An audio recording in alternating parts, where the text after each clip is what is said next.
ওসমান হাদি খুনের ঘটনায় দুই যে মূল অভিযুক্ত ছিল তাদেরকে বনগাঁ থেকে গ্রেপ্তার করেছে। নির্বাচনী প্রচারণায় গিয়ে আততায়ীদের হাতে প্রাণ হারিয়েছিলেন ইনকিলাব মঞ্চের আহ্বায়ক শরীফ ওসমান হাদি, আর তার বিচারের দাবিতে রাজপথে নেমেছিলেন বহু মানুষ। এমনকি সাবেক প্রধান উপদেষ্টা ডক্টর মোহাম্মদ ইউনূসও হাদির স্ত্রীকে দ্রুত বিচারের আশ্বাস দিয়েছিলেন।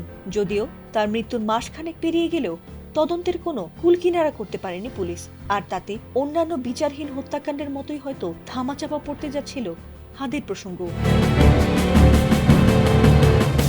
শুরুর দিকে হাদির হত্যাকারীদের ভারতে পালানোর পর থেকে তাদের অবস্থান নিয়ে ধোঁয়াশার সৃষ্টি হয়। অনেকেরই ধারণা ছিল ভারত থেকেও হয়তো পালিয়েছে হাদির হত্যার প্রধান আসামি ফয়সাল করিম মাসুদ ও তার সহযোগী আলমগীর হোসেন, আর তাতে দিন দিন বাড়ছিল হতাশা। তবে কি হাদির হত্যাকারীরা এভাবেই পার পেয়ে যাবে? আল্লাহ ছাড় দেন তবে ছেড়ে দেন না।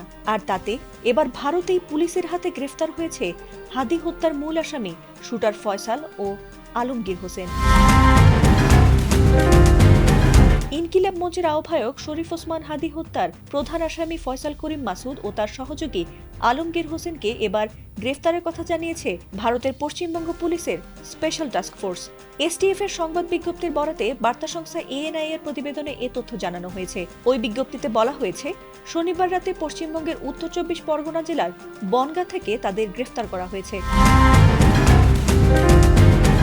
এছাড়াও এসটিএফ বলছে, এই দুই বাংলাদেশি তাদের দেশে চাঁদাবাজি, হত্যা সহ গুরুত্বপূর্ণ অপরাধ করে ভারতে অনুপ্রবেশ করেছে বলে তাদের কাছে গোপন ও বিশ্বাসযোগ্য তথ্য ছিল। আর তারা দুজন এতদিন বনগাঁয়ে আত্মগোপনে ছিল।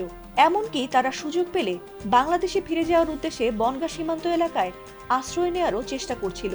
আর এই তথ্যের ভিত্তিতে অবশেষে শনিবার গভীর রাতে বনগাঁ এলাকায় অভিযান চালিয়ে তাদের গ্রেফতার করা হয়েছে।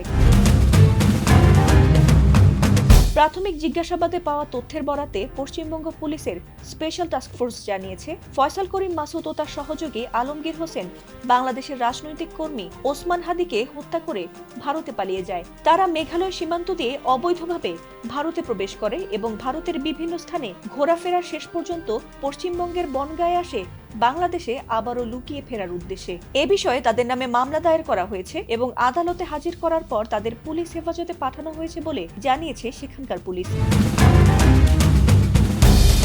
ফাতিমা সুলতানা, এটিএন বাংলা।